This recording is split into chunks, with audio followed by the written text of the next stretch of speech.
बार नारद जी के मन में ये बात आ गई। नारद जी को बड़ा क्रोध आया एक बार जब भगवान ने 16,108 पत्नियों से विवाह किया। नारद जी सोचने लगे मैंने तो एक बार विवाह करने की इच्छा जताई थी तो मुझे सुंदर की जगह बंदर बना दिया। बोलो राधे राधे। कथा सुनी होगी रामचरितमानस में कि मेरा एक बार विवाह करने का मन हुआ तो मुझे बंदर बना दिया और खुद 16,108 से करे बैठे। मेरा भी नाम नहीं नारद, इनके घर में लड़ाई न करवा दी। अच्छा, नारद जी महाराज सोचने लगे यदि भगवान 16,108 रानियों के घर में अगर एक एक दिन भी जाते होंगे तो पहली वाली के घर में कई साल बाद नंबर लगता होगा। बात सही है, एक एक दिन भी व्यतीत करें तब भी। तो नारद जी ने क्या करा, ऐसा करता हूँ किसी के घर में जाकर चुगली कर देता हूँ और वहीं पे भगवान में युद्ध छिड़ जाएगा। अच्छा, सबसे पहले दौड़ते भागते रुक्मणी के घर में ही घुस गए और वहां देखा कि रुक्मणी मैया भगवान को भोजन करा रही है। जो नारद जी ने देखा प्रणाम किया, भगवान कहने लगे नारद जी बड़े समय से आना हुआ, आओ बैठकर भोजन करो। नहीं नहीं महाराज, पेट भरा हुआ है, अब जरा कहीं और जाते हैं, किसी काम है, बस आपका दर्शन करने आए थे। अब नारद जी को तो जल्दी हो रही थी कि यहाँ बैठे हैं, दूसरे के घर में जाके चुगली करूं। वहां से जाने लगे, भगवान ने कहा ऐसे तो नहीं जा सकते, प्रेम से जरा कुछ तो पाइए। भगवान ने 2 लड्डू खिला दिए, जल पिला दिया, अब जाइए आगे। अब घुस गए महाराज जामवती के घर में तो क्या देखा, जामवती भगवान को पंखा कर रही हैं, भगवान बैठे हुए हैं। अरे आइए आइए नारद जी, कहां से आना हो रहा है। अब नारद जी सोचने लगे अभी तो वहां 1 मिनट में यहाँ भी आ गए, अब तो फिर तो भगवान ने वहां से भी 2 लड्डू खिला दिए, जल पिला दिया, प्रेम से पधारी।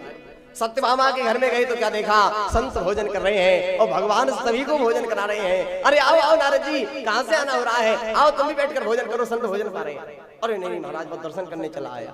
भगवान ने वहां भी 2 लड्डू खिला दिए, जल पिला दिया, प्रेम से पधारो। अब नारद जी सोचने लगे अगर ऐसे 2-2 लड्डू सबके घर में खाता रहा तब तो काम खराब हो जाएगा। तो अब दूर से ही झांक लेते हैं। अगली के घर में गए, पहले ही झांक लिया और वहां भी भगवान बैठे हुए थे, वो चरण दबा रही थी अगली रात। और किसी के घर में गए तो भगवान कहीं भोजन कर रहे हैं, कहीं विश्राम कर रहे हैं, कहीं काम कर रहे हैं, कहीं हास्य कर रहे हैं। और 16,108 भुवनों में एक एक करके नारद जी गए और भगवान प्रत्येक स्थान पर विविध विविध कार्य करते नजर आए। आज तो नारद जी की बुद्धि चकरा गई। अरे भैया, मैं जिनको साधारण समझ रहा था इनकी ही बस की बात है 16,108 विवाह करना, बाकी साधारण मनुष्य की बस की बात नहीं। दौड़ते हुए जा रहे थे, रास्ते में भगवान की सभा देखी तो क्या देखा, बड़े बड़े राजाओं के साथ बैठकर भगवान बड़ी बड़ी राजसी चर्चाएं कर रहे हैं। अब तो नारद जी की और खोपड़ी खराब हो गई। 16,108 भवनों में बैठे हैं और यहाँ बैठकर राजाओं के साथ राजसी चर्चाएं कर रहे हैं। अब तो नारद जी ने दौड़ लगाई, भैया यहाँ अपनी दाल नहीं गलने वाली, भागो यहाँ। बाग लगा ही रहे थे कि क्या देखा, द्वारका की गलियों में होकर जा रहे थे तो एक बड़ी लंबी चौड़ी 6 फुट की स्त्री बढ़िया साड़ी पहने, लंबा सा घूंघट डाले सामने से चली जा रही है। बोलो राधे राधे।